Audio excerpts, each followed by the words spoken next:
প্রিয় বন্ধুরা, আপনারা দেখছেন জাফন এ লাইভ। চ্যানেলটি সাবস্ক্রাইব করুন, ভালো লাগা ভিডিওগুলি শেয়ার করুন।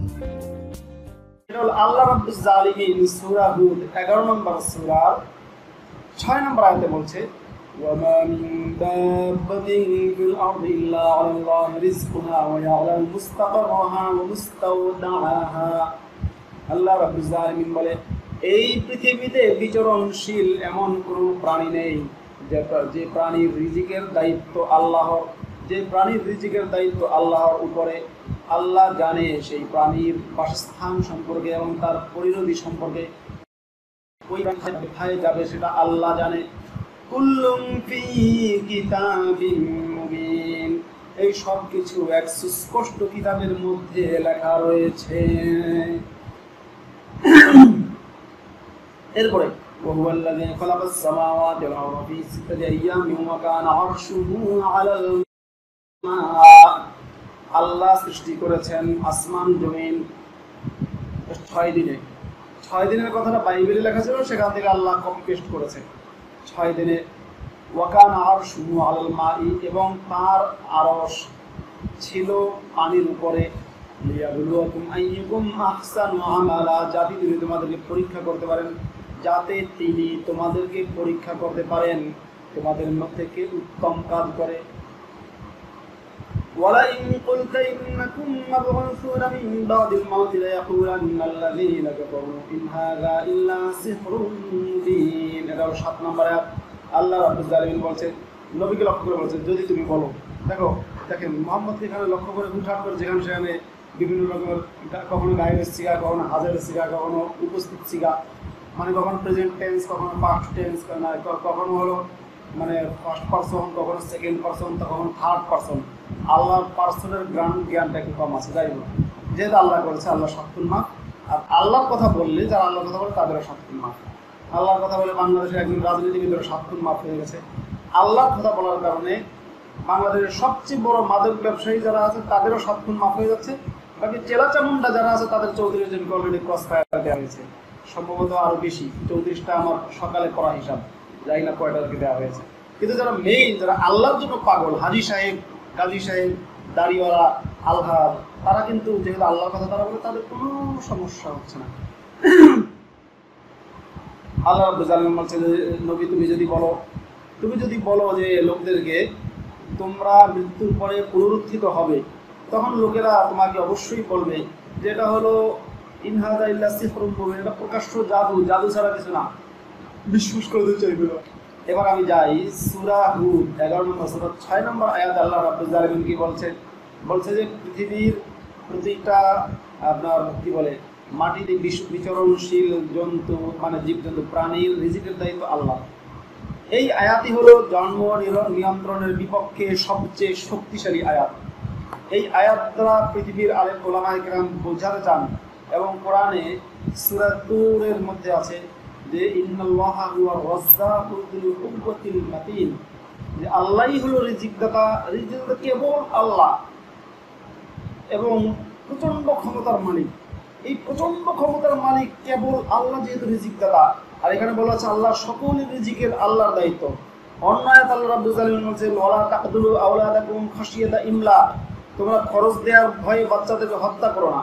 আর এক আয়াতে বলছেন, ওয়ালা তাকতুলু আওলাদাকুম মিন ইমলা, খরচ দেওয়ার ভয়ে তোমরা, মানে খরচ দিয়ে অপারগ হয়ে তোমরা বাচ্চাদেরকে হত্যা করো না। তাহলে ওই যুগের মানে পৃথিবীর সব আলেম ওলামারা বলে এই সমস্ত আয়াত এবং মুমিনরা এবং যে সমস্ত হাদিস আছে সেখান থেকে আলেমরা বলে জন্ম নিয়ন্ত্রণ করা হারাম। কারণ জন্ম নিয়ন্ত্রণ যে চিন্তার উপরে করা হয়, ওই চিন্তাটা শিরকি চিন্তা, যে আমি কি খাওয়াবো। আলেমরা আপনাকে বলবে, যারা আপনি হুজুরের কাছে ফতোয়া যাবেন, হুজুর জন্ম নিয়ন্ত্রণ করা জায়েজ, হুজুর আপনাকে বলবে না, জন্ম নিয়ন্ত্রণ হারাম। কারণ হলো আলেমরা আপনাকে বলবে যে আল্লাহ যে রাজ্জাক, আল্লাহ যে রিজিকদাতা, আপনি যদি মনে করেন যে আপনি কি খাওয়াবেন, তাহলেই আপনি আল্লাহর উপরে বিশ্বাস হারিয়ে ফেললেন। কারণ সন্তান যখন পয়দা করবে আল্লাহ, আপনিও খাওয়াবেন না, আল্লাহই খাওয়াবে। আল্লাহ যেহেতু খাওয়াবে, তাই আল্লাহ রাব্বুল জালিমিনের এই সমস্ত আয়াত এবং নবী আজ-জালিমিন তাদের আয়াত, তার কথাগুলো, এগুলো দ্বারা আলেমরা বলেন জন্ম নিয়ন্ত্রণ করা বিলকুল হারাম। যে সমস্ত মুসলমানরা জন্ম নিয়ন্ত্রণ করে তারা হারাম কাজ করে, ও মুসলমান ভাইরা জন্ম নিয়ন্ত্রণ করবেন না, রোহিঙ্গারা যেরকম জন্ম নিয়ন্ত্রণ করে না আপনারাও করবেন না। আপনাদের সবার প্রাণ প্রিয় নেতা তুরস্কের বিশিষ্ট ইসলাম আমার পৃথিবীর বর্তমানে আমিরুল মুমিনিন খোলাফায়ে রাশিদিনের উত্তরসূরি এরদোগান সাহেব বলেছেন ইউরোপীয় মুসলিমদেরকে বেশি বেশি বাচ্চা পয়দা করো। বাংলাদেশের হুজুর আব্দুর রাজ্জাক বিন ইউসুফ বলেন জন্ম নিয়ন্ত্রণ হারাম। তেতুল হুজুর বলেন তেতুল হুজুর না, শফি হুজুর আর কি, তেতুল হুজুর সবাই বলে, আমি নাই বললাম, আমার দাদা হুজুর নেই, আমার ওস্তাদের ওস্তাদ, জন্ম নিয়ন্ত্রণ হারাম। মুফতি কাজী ইব্রাহিম বলেন জন্ম নিয়ন্ত্রণ হারাম। তারপর হলো মুজাফফর বিন মহসিনের মধ্যে জন্ম নিয়ন্ত্রণ হারাম, মতিউর রহমান মাদানির মধ্যে জন্ম নিয়ন্ত্রণ হারাম, জুনায়েদ বাবুনগরের মধ্যে জন্ম নিয়ন্ত্রণ হারাম, দেওবন্দের উলামায়ে কিরামের মধ্যে জন্ম নিয়ন্ত্রণ হারাম। আচ্ছা, এবার আমরা দেখি যে জন্ম নিয়ন্ত্রণ হারাম এটা কোথায় আছে। এটা আছে আপনারা পাবেন ফতোয়ায়ে রহমানিয়ার 125 দ্বিতীয় খণ্ড 125 নম্বর পৃষ্ঠা। এটা আপনারা পাবেন ফতোয়ায়ে শামীর তৃতীয় খণ্ডের 173 নম্বর পৃষ্ঠা। এটা আপনারা পাবেন ফতোয়ায়ে রহিমিয়ার দ্বিতীয় খণ্ডের 234 নম্বর পৃষ্ঠায় যে জন্ম নিয়ন্ত্রণ হারাম। শুধু হারামই না, ফতোয়ার কিতাবগুলোতে বলা হয়েছে যে অথচ এই বিশ্বাসের দ্বারা আল্লাহ পাকের রাজ্জাকিয়াত মানে রিজিক দাতা হওয়ার আকীদার অস্বীকার করা হয়, যা কুফর এবং ঈমান বিধ্বংসী। যদি আপনি জন্ম নিয়ন্ত্রণে বিশ্বাস করেন তাহলে আল্লাহ যে রাজ্জাক, আল্লাহ যে রিজিক দাতা, এটাকে আপনি মানলেন না, সুতরাং আপনি কুফরি করলেন এবং ঈমান বিধ্বংসী বলা হয়েছে। বিশ্বাস না হলে ফতোয়া রহমানিয়ার দ্বিতীয় খণ্ডের 125 নম্বর পৃষ্ঠা খুলবেন, ফতোয়া শামী ফতোয়া রহিমার যে পৃষ্ঠাগুলো রেফারেন্স দিলাম সেগুলো খুলবেন এবং আরও সব ফতোয়ার কিতাব পারলে খুলে নেন। তো এবং বলা হচ্ছে কেউ যদি জন্ম নিয়ন্ত্রণ করে থাকে তাহলে এই অপকর্মের কারণে, এই কৃতকর্মের জন্য আল্লাহ পাকের দরবারে কান্নাকাটি সহ খাঁটিভাবে তওবা করা হবে। আমি ফতোয়া রহমানিয়া থেকে বলছি, খাঁটিভাবে তওবা করতে হবে, এই হলো বিষয়। তবে যদি স্ত্রীর শারীরিক অক্ষমতা বা নবাগত শিশুর স্বাস্থ্যের ব্যাপারে কোনো আশঙ্কার কারণে স্থায়ীভাবে লাইগেশন করে তাহলে তাতে ঈমান নষ্ট হবে না। তবে স্থায়ী পদ্ধতি গ্রহণ করে আল্লাহ প্রদত্ত যোগ্যতাকে চিরতরে বন্ধ করে ফেলার জন্য গুনাহগার হবে এবং এর জন্য তাকে খাঁটি মনে তওবা করতে হবে। আপনি যদি জন্ম নিয়ন্ত্রণ করেন খাঁটি মনে তওবা করতে হবে। এবার ফতোয়া চাওয়া হয়েছে ফতোয়া রহমানিয়ায় যে সমস্ত কারণে জন্ম নিয়ন্ত্রণ বৈধ, সে কোন কোন কারণে জন্ম নিয়ন্ত্রণ বৈধ। জবাবে বলা হয়েছে যেসব পদ্ধতিতে জন্ম নিয়ন্ত্রণ করা হয় সেটা হলো দুইভাবে বিভক্ত: স্থায়ী জন্ম নিয়ন্ত্রণ, অস্থায়ী জন্ম নিরোধ। স্থায়ী পদ্ধতির এমন জন্ম নিয়ন্ত্রণ গ্রহণ করে যার দ্বারা গর্ভপাত ক্ষমতা চিরতরে নষ্ট হয়ে যায়, এটা আপনারা জানেন। তো জন্ম নিয়ন্ত্রণ পদ্ধতি গ্রহণের লক্ষ্য নানা প্রকার হয়ে থাকে।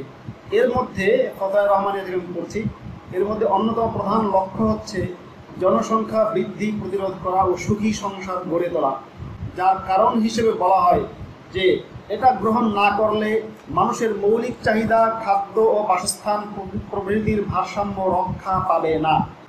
এবার এটা হলো মানুষ বলে।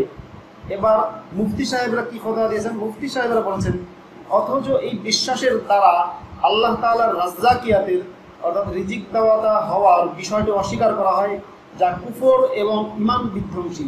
কারণ আল্লাহ তাআলা শুধু মানুষ নয়, সকল মাখলুকের রিজিকের জিম্মাদারি নিজের উপর রেখেছেন। কোনো মাখলুকের উপরে, কোনো সৃষ্টিজীবাকে মাখলুকের উপরে এই দায়িত্ব অর্পণ করেননি। রিজিক কোনো মানুষের চেষ্টা, তদবির ও পরিকল্পনা গ্রহণের উপর ছাড়েননি। মানুষ রিজিক অন্বেষণের দায়িত্ব হিসেবে চেষ্টা করতে পারে, কিন্তু কে কতটুকু পাবে এটা তার চেষ্টা তদবিরের উপর নির্ভর করে না, বরং এটা খোদাই ফায়সালার উপর নির্ভরশীল। এ আকীদা ঈমানের অবিচ্ছেদ্য অংশ, এর ব্যতিক্রম বিশ্বাস রাখা কুফরি। সুতরাং আপনি যদি পরিবারকে ছোট করার জন্য কিংবা কি খাওয়াবেন সেটা বোঝাতে, সেটা সেই চিন্তা করে যদি আপনি জন্ম নিয়ন্ত্রণ করেন তাহলে বলা হচ্ছে এটা কুফরি।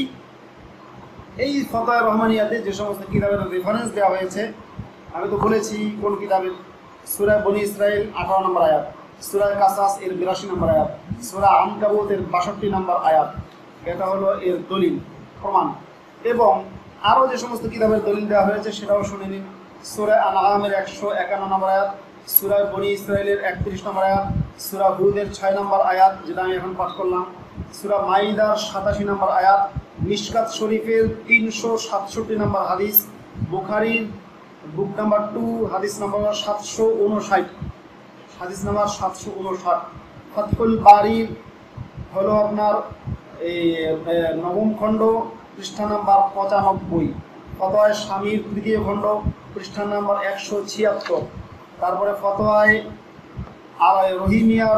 রহিমিয়ার দ্বিতীয় খণ্ড পৃষ্ঠা নাম্বার 234, ইমদাদুল ফতোয়ার চতুর্থ খণ্ড পৃষ্ঠা নাম্বার 204, ইমদাদুল ফতোয়ার চতুর্থ খণ্ড পৃষ্ঠা নাম্বার 204।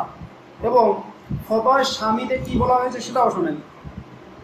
ইয়াজুজু লাহা সাদ্দু ফামি রিহমিহা কামা তাফআলুহু নিসাউ মুখালিফান লিমা বাহাতাহু ফিল বাহরি মিন আন্নাহু ইয়ানবাগি আন ইয়াকুনা হারামান বিগাইরি ইযনিজ যাওজি। মাশাআল্লাহ, পারলে আলেমরা বুঝে নেন কি বললাম। এবার প্রশ্ন করা হয়েছে যে অসুস্থতার দরুন জন্ম নিয়ন্ত্রণ করা যাবে কিনা। মানে প্রথমত বলা হয়েছে জন্ম নিয়ন্ত্রণ করা কুফরি এবং হারাম। জন্ম নিয়ন্ত্রণ বিশ্বাস রাখলে আপনি কাফের হয়ে যাবেন। কাফের হওয়া মানে বোঝেন তো, ইসলাম থেকে যখন কেউ কাফের হয়ে যায় তখন তার একমাত্র শাস্তি হলো গর্দানটা কেটে ফেলা। এবং এইটাই বাংলাদেশের এবং সারা বিশ্বের মৌলবাদীরা করে থাকে। যখন কি ইসলাম ত্যাগ করে মানে নাস্তিক হয়ে যায় তখন তার গর্দানটা কেটে ফেলে। এবার আমরা দেখি কি বলা হয়েছে। ফতোয়ায় চাওয়া হয়েছে যে অসুস্থতার কারণে যদি জন্ম নিয়ন্ত্রণ করে তাহলে করা যাবে কিনা। উত্তরে বিজ্ঞ মুফতি সাহেবগণ বলেছেন যে আপনি যদি কোনো দিনদার পরহেজগার ডাক্তারের সাথে পরামর্শ করবেন, অবশ্যই মুসলিম হওয়া লাগবে এবং পরহেজগার, নামাজি, দাড়িওয়ালা, টুপিওয়ালা, পাঞ্জাবিওয়ালা, পায়জামাওয়ালা। ওই ডাক্তার যদি আপনার ব্যাপারে একথা বলে যে সন্তান নিলে আপনার অবস্থা খারাপ হয়ে যাবে, মানে ডাক্তার যদি মহিলাকে বলে সন্তান নিলে আপনার অবস্থা খারাপ হয়ে যাবে, তাহলে আপনার গর্ভ 120 দিন অর্থাৎ 4 মাস পূর্ণ হওয়ার পূর্বে পর্যন্ত গর্ভপাত করতে পারবেন। এটা একটা ফতোয়া। আশঙ্কাজনক অবস্থা ছাড়া গর্ভের সন্তান নষ্ট করা জায়েজ না, এটা গর্ভপাতের মাসালা। প্রমাণ হলো ফতোয়া রহিমিয়া 6/255, ইমদাদুল মুফতি 975, তাও ফিকহুল ইসলামী 1/346। এবার যাই আমি সংসার ছোট রাখার জন্য সন্তান বন্ধ রাখা, এই যে বিষয়টা আছে সেই বিষয়টা সম্পর্কে হলো আপনার এখানে অনেক যুক্তি দেওয়া হয়েছে। জন্ম নিয়ন্ত্রণ কেন হারাম, কেন কি জন্ম নিয়ন্ত্রণ হারামের সপক্ষে যুক্তি। একটা মজার মাসআলা আপনাকে বলি, আপনাদের শোনাই। ফতোয়া রহমানী আমার সামনে আছে, আমি ফতোয়া রহমানের খুলেই পড়ছি, যেহেতু মুসলমানেরা বিশ্বাস করবেন না। আপনাদের অবিশ্বাসের লেভেল এত বেশি হয়ে গেছে, এখন আপনাদেরকে যদি বলি যে হযরত মুহাম্মদ এইটা বলেছেন কোরআনে, তখন আপনারা বলেন যে ইহুদিদের চক্রান্ত। মোহাম্মদ বলছে বলে এটাও ইহুদিদের চক্রান্ত, মোহাম্মদটাকে বলে সেও ইহুদিদের চক্রান্ত, বলে আল্লাহ বলেছে নাকি, বলে আল্লাহও ইহুদিদের চক্রান্ত। মুসলমানরা এখন এই পর্যায়ে গেছেন, কারণ যখনই বলেন আয়াত বলি যাচাই করবেন না, বাছাই করবেন না, আন্দাজে কথা বলতে থাকবেন। এজন্য আপনাদের অবস্থা বর্তমানে খারাপ। এই যুগে যদি মোহাম্মদ থাকতো আপনারা মুসলিমরা নির্ঘাতের কুপিয়ে হত্যা করতেন নিশ্চয়ই। অবশ্যই মোহাম্মদ নিজেই ফ্রাঙ্কেনস্টাইন তৈরি করেছে। এই ফ্রাঙ্কেনস্টাইনরা মোহাম্মদের মারা যাওয়ার পর মৃত্যুর পরে 3 দিন পর্যন্ত তার লাশ রেখে ব্যবসা করেছে, তার লাশ রেখে ক্ষমতা দখল করেছে, অনেক ঝামেলা করেছে, তাকে সহজ দাফন হতে দেয় নাই। মোহাম্মদের লাশ থেকে দুর্গন্ধ বের হওয়ার পরে, আবু বকর খলিফা হওয়ার পরে জানাজা দেবে সেই সময়ের পানি মানে দুর্গন্ধ বেরোচ্ছে, তাড়াতাড়ি দাফন করেছে। তাড়াতাড়ি দাফন করার পরে এরপরে ওরা বলা শুরু করেছে নবীদের লাশ দিয়ে সুগন্ধ আসতেছিল। এরপর নতুন আবার আরেক ব্যাখ্যা দিয়েছে, নবীদের লাশ দিয়ে শুধু সুগন্ধ না, পেশাব দিয়েও সুগন্ধ। পেশাব নাকি নিষ্কাম্বরের মতো লাগে, থুতু সুগন্ধ, পেশাব সুগন্ধ। এরপর বললো পেশাবও না, নবীজির পায়খানা মোবারক সুগন্ধ। এই জন্য বক্তার আওয়াজ করে নবীজির পেশাব মোবারক নাকি কে খেয়ে ফেলেছিল। আর সে বলেছে যে এটা নিষ্কাম্বরের চেয়ে বা পৃথিবীর সবচেয়ে শ্রেষ্ঠ পানীয় তার কাছে মনে হয়েছে। রুহ আফজা এটা ওর কাছে ফেল, একবারে এত মজার পানীয়।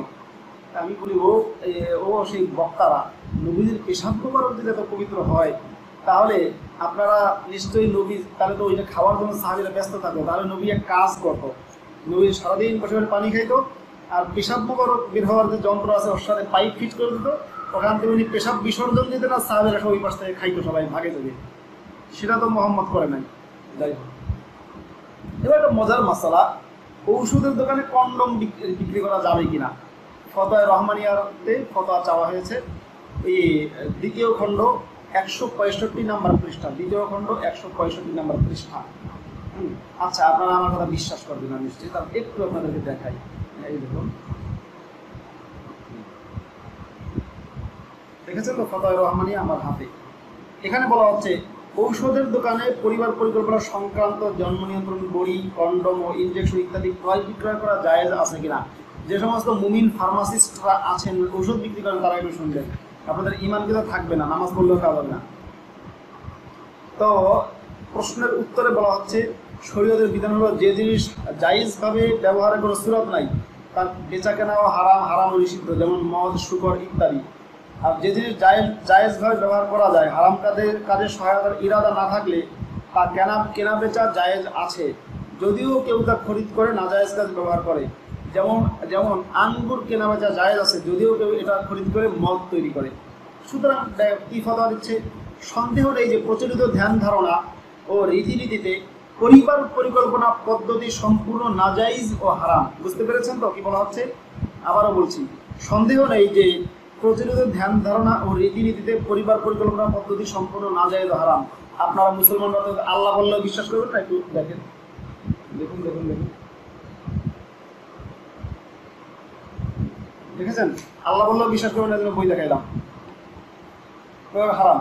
তবে মুসলমান, আবার বলছে, তবে মুসলমান, দিনদার, পরেজগার, অভিজ্ঞ ডাক্তারের মতে ক্ষতির আশঙ্কাজনক অবস্থায়, মানে ক্ষতি হওয়ার যে আশঙ্কা থাকে, খুব করুণ অবস্থা, জন্ম নিয়ন্ত্রণ না করলে আপনার বউ মারা যাবে, তো ক্ষতির আশঙ্কাজনক অবস্থায় বিজ্ঞ মুফতিগণের ফতোয়ার ভিত্তিতে ব্যক্তিগত পর্যায়ে অপারগতার ক্ষেত্রে সাময়িক জন্মনিরোধ পদ্ধতি অবলম্বন জায়েজ আছে। কতগুলো শর্ত!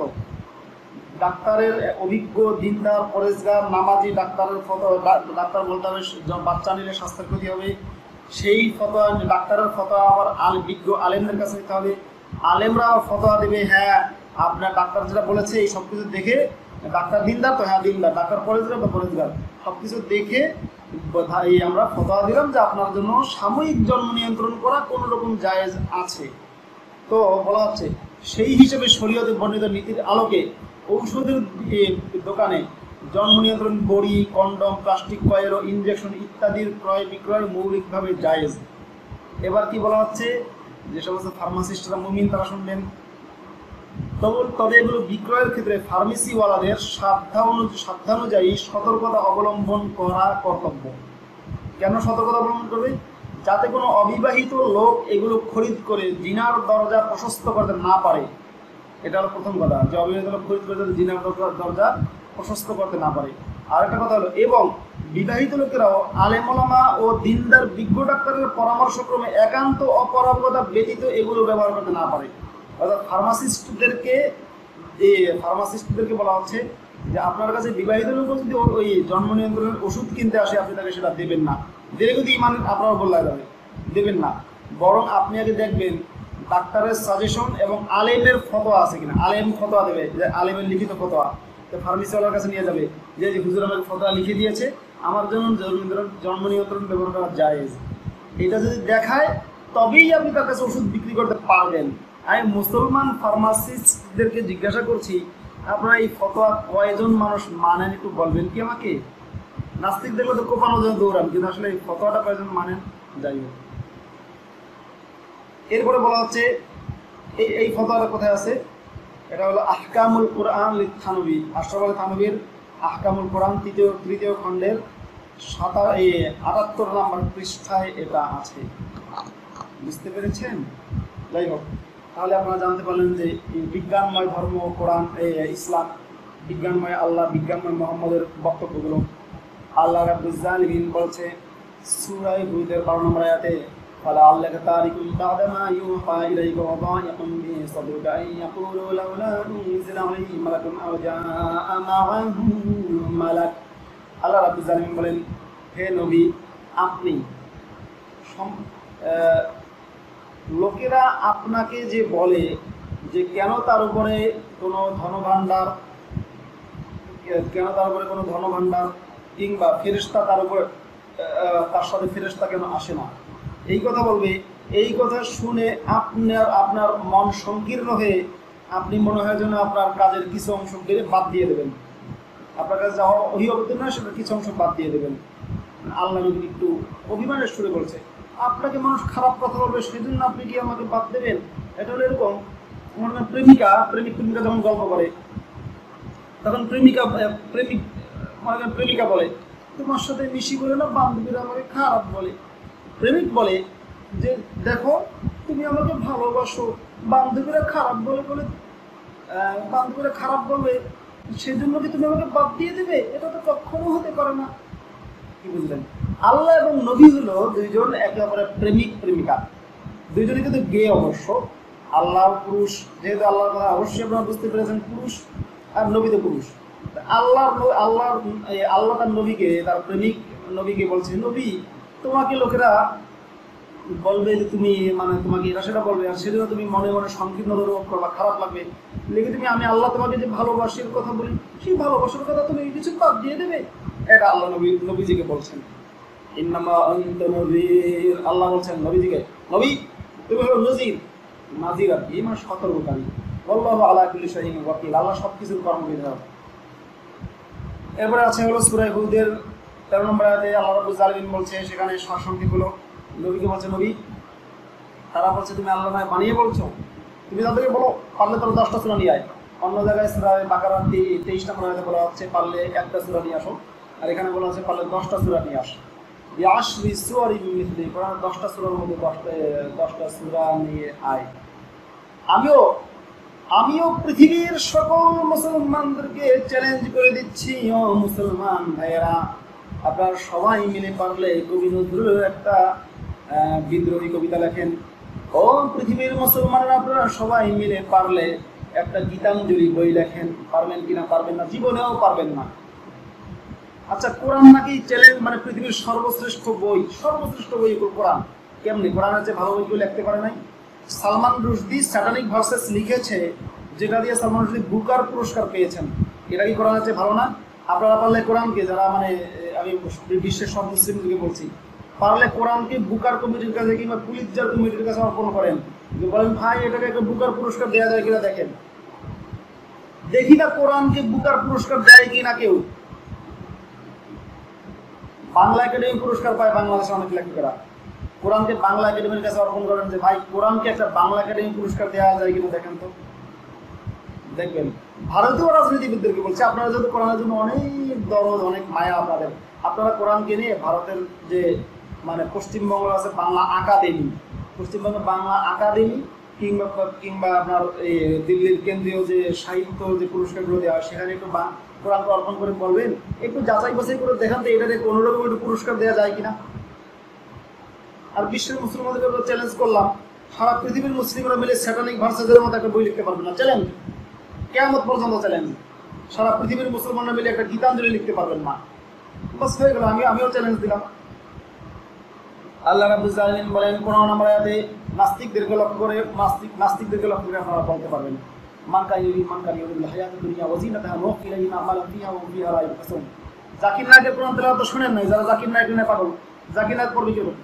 ওয়াজআল জাহান্নাম লিল কাফিরিনা হাসিরা, এরকম পড়বে, মান কান ইউরিদুল হায়াতুদ দুনিয়া ওয়া যিনাতাহা তাফিহিম আমালাহুম ফিহা ওয়া ফিহা লা ইউবখাসুন।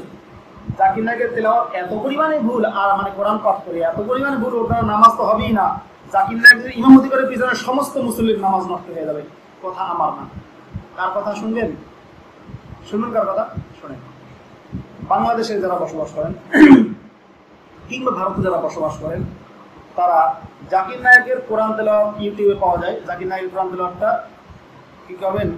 কপি করে জাকির নায়কের কোরআন তেলাওয়াতটা বাংলাদেশ এবং ভারতের আলেমদের কাছে ফতোয়া হিসেবে পাঠাবেন, বুঝুন এই তেলাওয়াত দিয়ে কি নামাজ হবে কিনা। দেখবেন আলেমরা কি বলে, আমি বলি না। আল্লাহ রাব্বুল আলামিন বলেন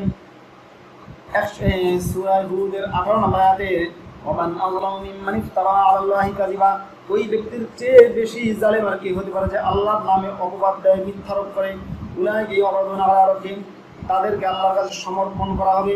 এই ধরনের কথা আল্লাহ রাব্বুল আলামিন বলছে। এটা একটা শানে নজুল আছে, পড়ে নেন আপনারা, মজা হবে না। আমি অত কিছু বলবো কি জন্য, একটু কম বলছি।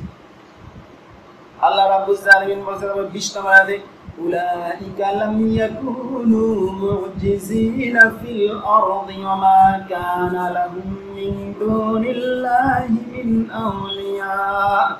আল্লাহ রাব্বুল আলামিন বলছে 20 নম্বর আয়াতে সূরা হুদের, ওই সমস্ত লোকেরা তারা জমিনে আল্লাহকে অক্ষম করতে পারবে না, আর আল্লাহ বাদ দিয়ে তাদের কোনো অভিভাবক নেই। আউলিয়া শব্দটা কখনো অভিভাবক করতে আসে, কখনো বন্ধুরাতে আসে। ইউদাআফু লাহুল আযাব, তাদের শাস্তিকে দ্বিগুণ করা হবে। মা কানু ইয়াসতাদিউনা সামা, তারা শুনতে পারবে না এবং তারা দেখতেও পারবে না। মানে আল্লাহ রাব্বুল আলামিন এটার একটা আপনার শানে নজর আছে। কিছু লোক মক্কার লোকেরা এটা যেহেতু মক্কি সূরা, এটার মধ্যে একটু জিহাদের আনন্দ পাবেন না, তবে হিংসা বিদ্বেষ ঘৃণা এগুলো পাবেন আপনারা। জিহাদ করার কথা বললে তো মোহাম্মদের কপালে খবরই ছিল।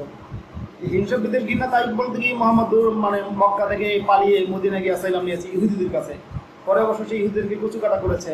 মুসলিমদের রীতি এটা, মুসলিমরা যেখানে যাবে সেখানে কিন্তু খুব ভদ্রভাবে জীবনযাপন করবে, শিয়ালের মতো ভদ্র, সবার সাথে মিলেমিশে চলবে, রাজনীতিবিদদের সাথে সখ্য রাখবে।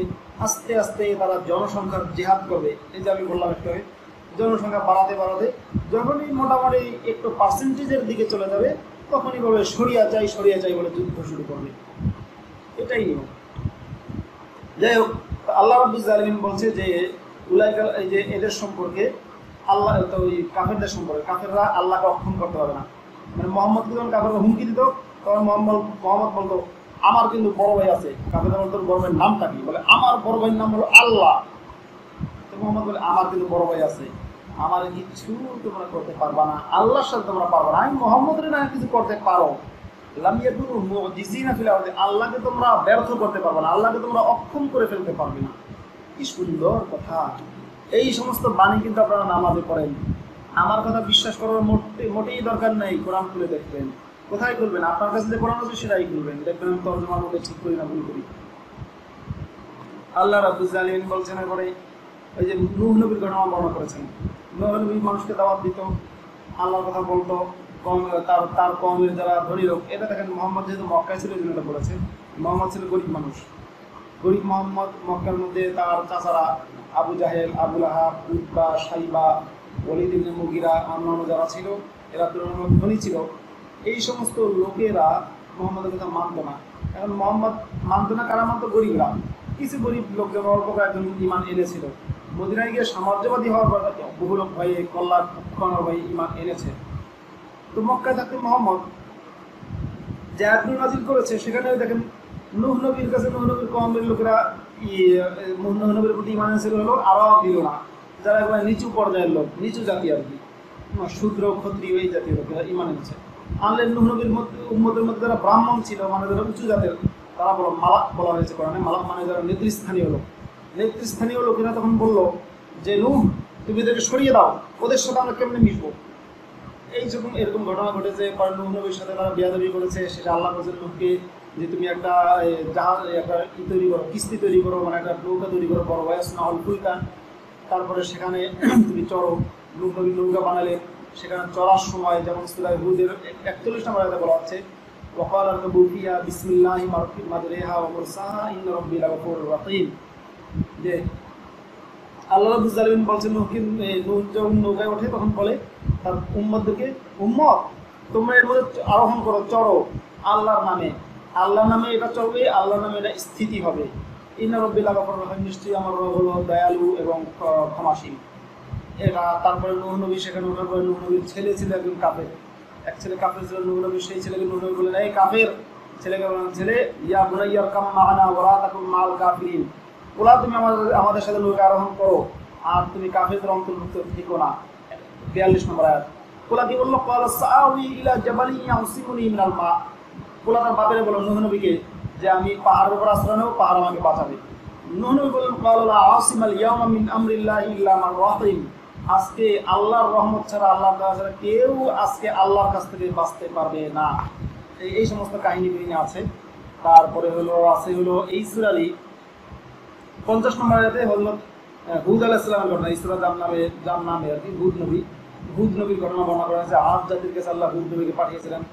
আদ জাতিরা ছিল বিরাট বড় বড়, অনেক লম্বা, অনেক শক্তিশালী ছিল। তাদের শরীরের বর্ণনা কিছুটা করা দেওয়া আছে। হ্যাঁ, শক্তিশালী। ওরা বলেছিল যে মান আসাদ্দু মিন্না কুওয়া, আমাদের যে শক্তি কার আছে? আল্লাহ বললেন সূরা হামিম সুজদায়, আওয়ালাম ইয়ারাউ আন্নাল্লাহা আল্লাযী খালাকাহুম আশাদ্দু মিনহুম কুওয়া, তারা কি দেখে না যে আল্লাহ তাদেরকে সৃষ্টি করেছে, সে আল্লাহ তাদের চেয়ে বেশি শক্তিশালী। আচ্ছা, যাই হোক, তো এই হুদ আলাইহিস সালামের কথা আল্লাহ বর্ণনা করেছে। হুদ আলাইহিস সালাম তার কওম আদ জাতির কাছে ইসলামের দাওয়াত দিলেন, ধর্মের কথা বললেন। তারা মানল না মানলে তারা আল্লাহর সাথে বেয়াদবি করলো। হুদ আলাইহিস সালাম বললেন যে আমি আল্লাহর সাথে বেয়াদবি করার কারণে তাদের তোমার ধ্বংস হয়ে যাবে। শেষ পর্যন্ত তারা ধ্বংস হয়ে গেল। এই কাহিনী বুঝতে হবে এই সূরাটা মক্কি সূরা। সুতরাং এখানে আল্লাহর নবী মুহাম্মদ শুধু অমুক আল্লাহর কথা না বলে এখানে অমুক দল ধ্বংস হয়েছে, তমুক দল ধ্বংস হয়েছে, মুসা নবী এটা করেছে, অমুক নবী এটা করেছে, হুদ নবী, এরকম কাহিনী বলেছে।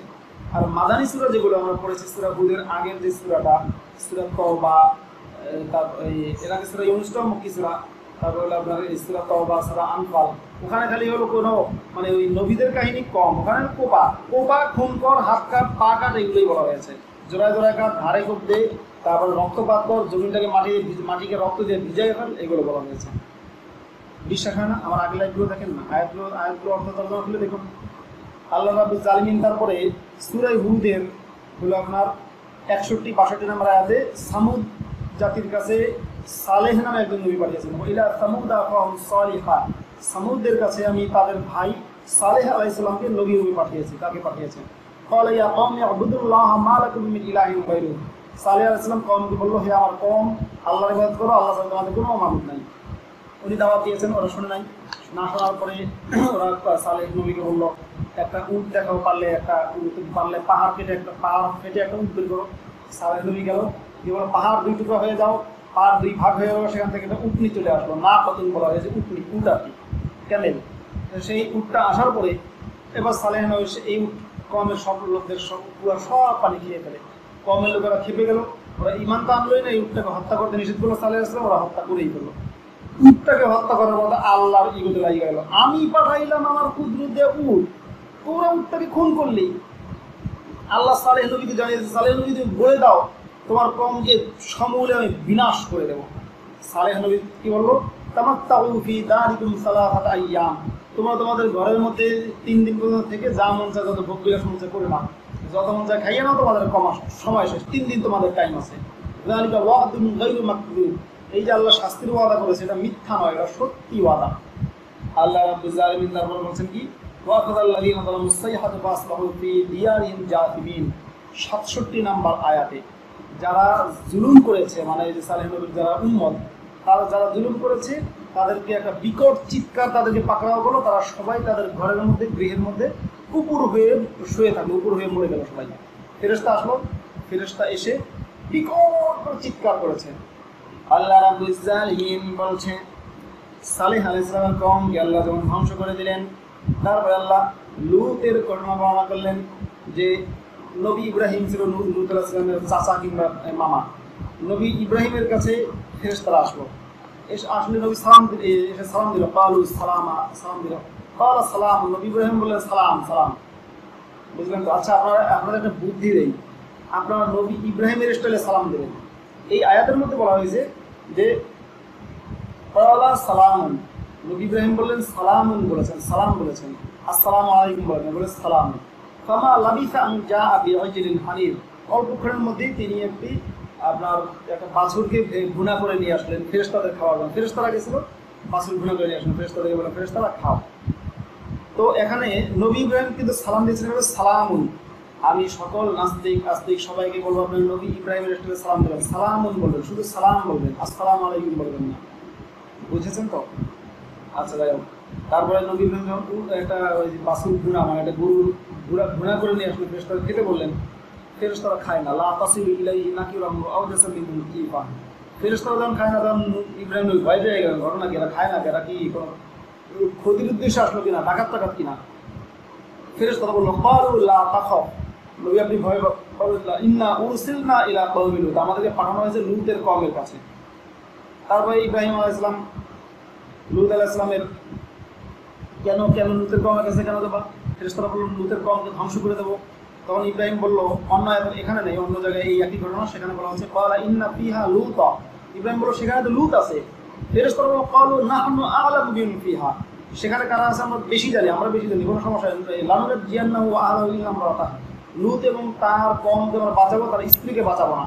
কানাত মিনাল গাবিরিন, সে পশ্চাৎপদের অন্তর্ভুক্ত হবে, মানে তাকে আমরা মেরে ফেলবো, এটা আর কি। কারণ লূতের স্ত্রী ছিল হলো কাফের। আচ্ছা, যাই হোক, তারপরে গিয়ে লূত আলাইহিস সালামের কওমকে আল্লাহ ধ্বংস করে দিলেন। তার আগে ঘটনাটা কি, ঘটনা ফেরেশতা গেছে লূতের বাড়িতে। ফেরেশতারা লূতের বাড়িতে গিয়ে যখন গেছে, ফেরেশতারা সুন্দর মানে বালকের বেশে গেছে, সুন্দর সুস্ত্রী যুবকের বেশে গেছে। এই বিষয়ে মাওলানা আশরাফ আলী থানভী তার মাওয়ায়েজে আশরাফিয়া নামক কিতাবের মধ্যে উল্লেখ করেছেন এবং আরো অনেক অনেক চমকপ্রদ ঘটনা উল্লেখ করেছেন। এর মধ্যে মজা লেগেছে আশরাফ আলী থানভীর ঘটনা। আশরাফ আলী থানভী উল্লেখ করেছেন যে লূত আলাইহিস সালামের কওমরা কিভাবে এই সমকামিতা শিখলো, পায়ুকামিতা সমকামিতা শিখলো। এটা উল্লেখ করতে গিয়ে বলে যে লূত আলাইহিস সালামের কওমের একজনের ওই জাতির একজনের একটা ফল বাগান ছিল। এই ফল বাগানে হলো আপনার একজন গিয়ে প্রতিদিন চুরি করতো, প্রত্যেকদিন চুরি করতো, ফল চুরি করতো, আর ওই লোক গিয়ে ধরে ফেলতো, এই চুরি করতে আসেন কেন, এরকম করে 1 দিন 2 দিন 3 দিন, তৃতীয় দিন বলে যে তোকে আমি ছাড়বই না। তখন যে চোর সে ওই লোকটাকে বললো একটা বুদ্ধি দিয়ে আপনাকে একটা মজার কাজ শিখিয়ে দিই, এটা আপনার প্লিজ আমার ছাড়েন, একটা মজার কাজ শিখাবো। লোক তখন ওই যে জায়গার মালিক সে বলে মজার কাজটা কি, মজার কাজ হলে আপনি আমার সাথে লুতি কর্ম করেন, ওই কাজটা আমি শিখাই দেবো। কারণ লোকটা করলো করার বাদে ভালোই লাগে, তখন আরো সে করে। এবার ওর কাছ থেকে ছড়াই দিয়ে সবাই করে। ওই যে লোকটা চুরি করতে গেছে সে আসলে চোর না, সে হলো শয়তান। কথাটা আমার না, কথাটা মাওলানা আশরাফ আলী থানভীর মাওয়ায়েজে আশরাফিয়া বই থেকে নেওয়া, সেখানে আপনারা পাবেন। যাই হোক, এবার আমি বলছি লূত আলাইহিস সালামের কাছে গেল ফেরেশতারা সুন্দর সুশ্রী যুবকের বেশে এবং সুশ্রী বালকের বেশে গেল তো কওমের লোকেরা সবাই সারা দেশবাসী জেনে গেছে কিরে লূতের কাছে অনেক সুন্দর চেহারাওয়ালা কিছু পুরুষ লোক এসেছে। ওদের অভ্যাস হয়ে গেছে ওরা শুধু পুরুষদের সাথে লুতি কর্ম করে, কওমি মাদ্রাসার হুজুরদের মতো। ওরা মেয়েদের সাথে করতে পছন্দ করে না, পুরুষদের সাথেই করে, সমকামী আর কি। ওরা আবার কয় যে এই যে পাইছি এবার, যদি মুসলমানদের ভাষায় বলা হয় তাহলে এই যে পাইছি এবার গনিমতের মাল। দৌড়ে গেছে লূতের বাড়িতে। লূত, এই যে ছেলেরা মেহমানরা এসেছে তোমাদের বাড়িতে, ওদেরকে ছেড়ে দাও আমাদের হাতে, আমরা ওদের সাথে কাজ করবো। এটা বিশ্বাস নয়, আপনারা পড়বেন হলো সূরা হুদের হলো 69 নম্বর আয়াত থেকে নিয়ে হলো আপনার, আমি আপনাদের বলে দিচ্ছি আয়াত নাম্বার 69 নম্বর আয়াত থেকে নিয়ে 73 নম্বর আয়াত পর্যন্ত পড়বেন। 69 থেকে নিয়ে 73 নম্বর 83 নম্বর আয়াত পর্যন্ত পড়বেন। 69 থেকে 83 নম্বর আয়াত পড়বেন, এখানে পেয়ে যাবেন। ঘটনাটা আমি সংক্ষেপে বলছি, প্রত্যেকটা আয়াতের তর্জমা করলে সময় লাগবে। তা লূত আলাইহিস সালামের কওমের কাছে আসলো, এসে বললো ওদেরকে দিয়ে দে। তখন লূত কি বললো যে ক্বালা ইয়া কওমি হাউলাই বানাতি হুন্না আতহারু লাকুম, আমার কওম এই যে আমার মেয়েরা আছে, তোমার মেয়েদের সাথে কাম করো, ওরাই তোমাদের জন্য পবিত্র। ফাত্তাকুল্লাহ, আল্লাহকে ভয় করো। ওয়ালা তুখজুনি ফি দাইফি, আমার মেহমানদের বিষয়ে আমাকে তোমরা লজ্জা দিও না। মেহমানদের মানে আমার মেহমান, তোমরা এদের সাথে নিয়ে ধর্ষণ করবা কি জন্য? আলাইসা মিনকুম রাজুলুর রশীদ, তোমাদের মধ্যে কি একটা বুদ্ধিমান লোক নাই? এরপরে গিয়ে ওরা যেমন সবাই মানে নবী মোহাম্মদ যেরকম রাস্তাঘাটে মেয়ে মানুষ দেখলেই ওনার ওনার বিশেষ একটা জিনিস দৌড় দিয়ে ঘরে যেতেন, ঘরে গিয়ে জয়নব কিনে খাটগুলো ঝাঁপিয়ে পড়তেন, ঠিক এরকম লূতের কওমরাও ওইরকম তাদের কোনো একটা জিনিস ধরে দাঁড়িয়ে আছে যে লূত ওদেরকে দে, আমরা কিন্তু এখনই দিতে হবে। তখন ফেরেশতারা কি করলো? ফেরেশতারা লূতকে বললো ক্বালু ইয়া লূতু, হে ফেরেশতা, হে লূত, ইন্না রুসুলু রাব্বিকা, আমরা হলো আপনার রবের দূত, মানে আমরা হলাম ফেরেশতা আর কি, আল্লাহর পক্ষ থেকে প্রেরিত দূত। লা ইয়াসিলু ইলাইকা, তারা আপনার কাছে আসতে পারবে না। ফাসরি বিআহলিকা বিকিতাইন মিনাল লাইলি, আপনি রাতের একটা ভাগে আপনি পালিয়ে যান, আপনার পরিবার নিয়ে আপনি চলে যান। হ্যাঁ, আপনার পরিবারের কেউ যেন পিছনে না তাকায়, শুধু আপনার স্ত্রী পিছনে তাকাবে, আমরা তাকে ধরে ফেলবো। তারপরে সবাই পালাইলো। যখন আল্লাহর হুকুম আসলো জাআলনা আলিহা সাফিরা, দেশটাকে ধরে উঁচুকে নিচুতে বানাই দিল, মানে ধরে উল্টে দিল লোকদেরকে, সমস্ত লোকদেরকে ধরে উল্টে দিল, হাত পা ভেঙে গুঁড়া হয়ে মরে গেল। তাদের উপরে পাথরের বৃষ্টি বর্ষণ হলো, আল্লাহ পাথরের বৃষ্টি বর্ষণ করেছে। সেটাই হলো ডেড সি নামক যে এরিয়া আছে, ওটা মুসলমানরা দাবি করে। এরপরে এটা 83 নম্বর আয়াত পর্যন্ত বললাম। এরপরে 84 নম্বর আয়াত থেকে শুরু হয়েছে হযরত শুআয়ব আলাইহিস সালামের কথা। শুআয়ব আলাইহিস সালামের কওমরা কি করতো? তারা ওজনে মাপে ভেজাল, মানে ওজনে কম দিতে মাপে এবং মালের মধ্যে ভেজাল করতো, বাটপাড়ি সিটারি করতো আর কি। তো তাদেরকেও আল্লাহ রাব্বুল আলামিন শাস্তি দিলেন। তারা নবীর কথা মানে না, নবী বলেছিল বাটপাড়ি সিটারি বাদ দাও, মালের মধ্যে ওজনে কম দেওয়া, মালের মানুষকে ঠকানো প্রতারণা করা বাদ দাও। তারা শোনেন, আল্লাহ দিলেন শাস্তি। নবীর প্রতি ঈমান নেই, আল্লাহ দিয়ে দিলেন শাস্তি। এটা আপনারা পাবেন হলো যে সেই সূরা হুদের 84 নম্বর আয়াত থেকে নিয়ে 91 নম্বর আয়াত পর্যন্ত, না 95 নম্বর আয়াত পর্যন্ত, 84 থেকে 95 এখানে আছে। এরপরে আল্লাহ হযরতে ফিরআউন আলাইহিস সালামের কথা এবং মূসা আলাইহিস সালামের কথা উল্লেখ করেছেন এই সূরা হুদের মধ্যে। ফিরআউন আলাইহিস সালাম এবং মূসা আলাইহিস সালামের গল্প সেখানে দিয়েছেন। এখানে সংক্ষেপে ফেরাউন আলাইহিস সালাম এবং মূসা আলাইহিস সালামের ঘটনা বর্ণনা দিয়েছেন। আছে হলো সূরা হুদের মধ্যে 112 নম্বর আয়াত। 112 নম্বর আয়াতে আল্লাহ রাব্বুল আলামিন বলেছেন ফাস্তাকিম কামা উমিরতা ওয়া মান তাবা মাআকা ওয়া লা তাতাগাউ। ও নবী, তোমাকে যেভাবে আদেশ করা হয়েছে তুমি সেভাবে অবিচল থাকো, অটল থাকো ইসলামের উপরে, এবং তোমার সাথে যারা তওবা করেছে, মানে যারা ইসলাম গ্রহণ করেছে, তারাও যেন অটল থাকে। ওরা তোমরা বিচ্যুত হয়ে যাও না, আল্লাহর অবাধ্য হয়ে যাও না।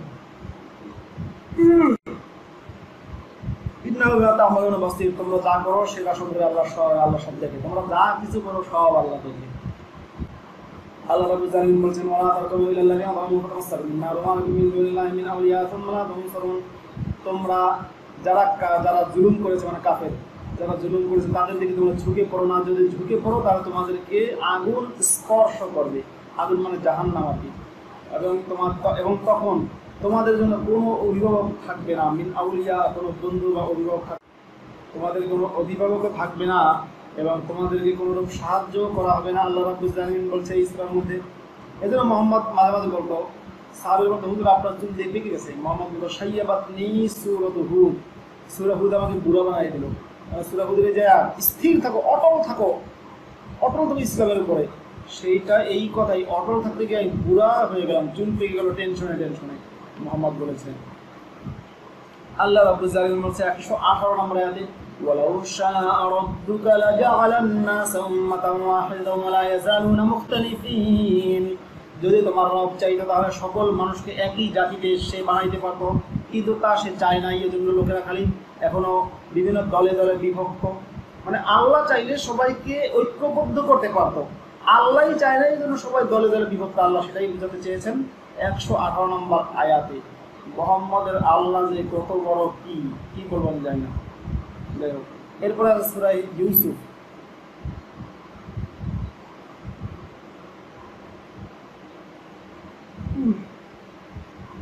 সূরা ইউসুফ মক্কি সূরা, আগে যেটা ছিল সূরা হুদ সেটাও মক্কার সূরা। সূরা ইউসুফের মধ্যে আল্লাহ রাব্বুল আলামিন ইউসুফের ঘটনা বর্ণনা করেছেন 4 নম্বর আয়াতে। ইউসুফ তার বাবাকে ছোটকালে বলেছিল যে আমি 11টা তারকা দেখেছি এবং চন্দ্র সূর্যকে দেখেছি, আমাকে সিজদা করে। ইউসুফের বাপ বললেন যে ইয়া বুনাইয়া লা তাকসুতু ইয়াকা আলা ইখওয়াতিকা ফায়াকিদুলাকা কাইদা। ও বলা, তুমি এই স্বপ্নের কথা তোমার ভাইদেরকে বলো না, তারা তোমার সাথে ষড়যন্ত্র করবে। ইন্না শাইতানা লিল ইনসানি আদুউউম মুবিন, নিশ্চয়ই শয়তান মানুষের প্রকাশ্য শত্রু। তারপরে ঘটনা যেটা ঘটলো, এটা ইউসুফ তার ভাইদেরকে বলে ফেললো। বললে ভাইরা অসন্তুষ্ট হলো। ভাইরা দেখলো যে বাপে খালি ইউসুফকে বেশি ভালোবাসে, আমাদেরকে ভালোবাসে না। যেমন বলা হয়েছে 8 নম্বর আয়াত সূরা ইউসুফের, এটা 12 নম্বর সূরার 8 নম্বর আয়াত, সূরা নম্বর 12 আয়াত নম্বর, যে ইযা ক্বালা ইউসুফু আখুহু আহাব্বু ইলা আবিনা মিন্না ওয়া নাহনু উসবাহ। তারা বলতো যে ইউসুফ এবং তার ভাই, তার ছোট একটা ভাই ছিল বিনিয়ামিন, ওই বিনিয়ামিন কি ইহুদিরা বলে বেনজামিন।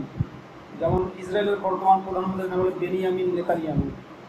ইউসুফের 11 ভাই ছিল, ওই 11 জন, আর বিনিয়ামিন একজন 12 জন, আর ইউসুফ সহ 13 জন। তো হযরত ইয়াকুব নবী, ইয়াকুবকে অনেকে বেকুব বলে, ইয়াকুব নবী বা বেকুব নবী যেটাই হন, যাকে বাইবেলে বলা হয়েছে জ্যাকব।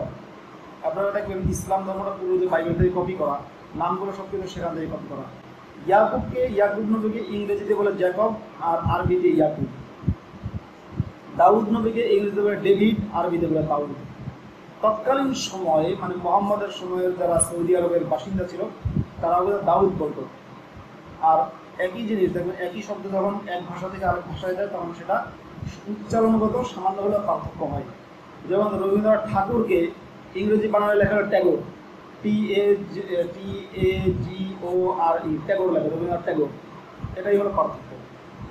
তারপরে যেমন জার্মানিকে আরবিতে লেখে কি আলমানিয়া, জাপানকে আরবিতে লেখা ইয়াবান, পোপকে যে পোপ আছে, পোপকে আরবিতে লেখা হলো বাবা।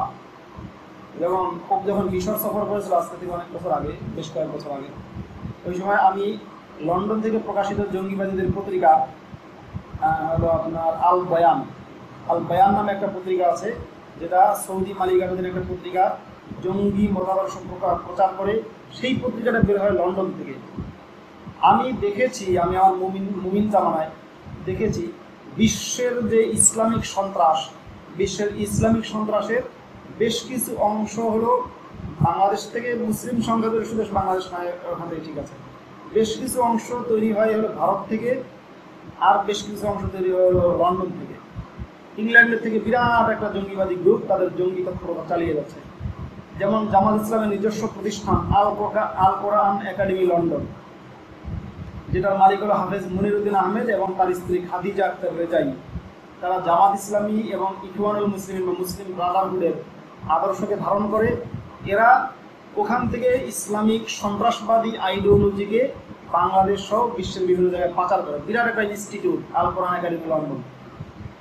এরকম আল বায়ান ফাউন্ডেশন নামে একটা ফাউন্ডেশন আছে, আল মুনতাদা আল ইসলামী নামে একটা ফাউন্ডেশন আছে, এবং আল ফোরকান নামে একটা ফাউন্ডেশন আছে। এই সমস্ত বিভিন্ন সংস্থা ওরা লন্ডন থেকে আরবিতে এবং ইংরেজি ভাষায় পত্রিকা বের করে।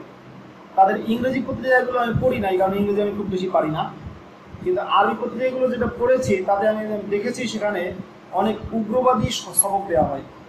যেমন সেই আল বায়ান নামে যে পত্রিকা লন্ডন থেকে প্রকাশ হইল, যখন পোপ সফর করলো মিশরে, তখন সেই পত্রিকা আপনার, আচ্ছা আমি কমেন্টের জবাব না দিলে একটা কমেন্টের জবাব দিচ্ছি, সব জঙ্গি মক্কা থেকে হয় সরাসরি বলেন।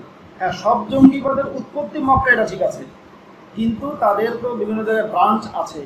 যেমন জঙ্গিদের ব্রাঞ্চ মেইন তো মক্কা থেকে, অবভিয়াসলি এতে কোনো সন্দেহ নাই। ব্রাঞ্চ হলো পাকিস্তানে আছে, বাংলাদেশে আছে, আর আপনার মানে মুসলিম সংখ্যাগরিষ্ঠ না এমন দেশ হিসেবে আছে হলো ভারত আর হলো ইংল্যান্ড। বাস, ক্লিয়ার। আচ্ছা, যেটা বলছিলাম, তো পোপ যখন মিশর সফর করে তখন আল বায়ান পত্রিকা আমি পড়তাম, এবং সেই পত্রিকাটা সরাসরি ইয়ে থেকে আমার কাছে অবশ্য মিশর হয়ে আসতো, মিশর থেকে আমার কাছে আসতো পত্রিকা, কিন্তু ওটা মেইন প্রকাশনা হলো লন্ডন থেকেই হইতো, লন্ডন এবং সৌদি থেকে। তো সেই আল বায়ান পত্রিকার শিরোনাম ছিল জাওলাতু বাব আল ফাতিকান আবাদুল সিয়াসিয়াতুল ওয়া দীনিয়া, অর্থাৎ ভ্যাটিকানের পোপের সফর, মিশর সফর সম্পর্কে আর কি, যে রাজনৈতিক এবং ধর্মীয় দুরভিসন্ধি, এই শিরোনামে একটা পত্রিকা ছিল। আমার কাছে আল বায়ান পত্রিকার অন্তত 100 কপির উপরে আমার কাছে জমা আছে। সেটা বাংলাদেশে আমার একটা সমৃদ্ধ লাইব্রেরি ছিল, যেখানে প্রায় 4 থেকে 5 হাজার বই ছিল। আমি যখন বাংলাদেশ থেকে কি বলে মোহাম্মদ যেরকম অ্যাসাইলাম নিয়ে বাংলাদেশ থেকে পালিয়েছে, আমিও সেরকম প্রাণের ভয়ে যখন বাংলাদেশ থেকে পালিয়েছিলাম মোহাম্মদের মতো আর কি, তখন আমি সাথে করে বইপত্র আনতে পারি নাই। খুব একটা অল্প কিছু বই নিয়ে আসছি, বেশিরভাগ বই খুব অল্প কয়েকটা বই, বাকি বই আনতেই পাই নাই। ওই যেটা বললাম যে আল বায়ান পত্রিকা আমার কাছে অনেকগুলো কপি আছে। আমি আবারও চেষ্টা করবো দেখি আল বায়ান পত্রিকাটা আমি আবারও পাই কিনা, অফলাইনে আমি দেখি কোনোভাবে জোগাড় করতে পারি কিনা। যাই হোক, বলছিলাম যে কোথেকে বই গেলাম, ইউসুফ নবীর ছেলেরা ওই যে বেনিয়ামিন এবং বেঞ্জামিন, দেখেন বেঞ্জামিন ফ্রাঙ্কলিন নামে একজন বিজ্ঞানী আছে, খুব বিখ্যাত লোক, এবং বেঞ্জামিন নামে অনেক লোক কিন্তু ইউরোপে আছে। এই বেঞ্জামিন শব্দগুলো আছে হলো বাইবেলে, এবং এই বেঞ্জামিন যাকে বলা হয়েছে তাকে আরবিতে বলে বেনিয়ামিন বা বিনিয়ামিন। বাংলাদেশের অনেক মানুষের নাম থাকে বিনিয়ামিন, কেউ কেউ আবার বনিয়ামিন বলে, কিন্তু শব্দটা হলো বিনিয়ামিন। তো যারাই হোক, বিনিয়ামিন যে লোকটা সেটা হলো ইউসুফ নবীর ছোট ভাই। ইউসুফ নবীর উপরে বড় ভাই ছিল 11 জন বড় ভাই, যারা ইউসুফের মায়ের সৎ মায়ের সন্তান। আর ইউসুফ এবং তার ভাই বিনিয়ামিন বা বেনজামিন তারা হলো এক মায়ের সন্তান। আর তারা হলো এই নবী হযরত ইয়াকুব আলাইহিস সালামের দ্বিতীয় স্ত্রীর সন্তান হলো ইউসুফ এবং বেনিয়ামিন। এই জন্য ইসরায়েলের প্রধানমন্ত্রীর নাম কিন্তু বেঞ্জামিন না, তার নাম হলো বেনিয়ামিন নেতানিয়াহু।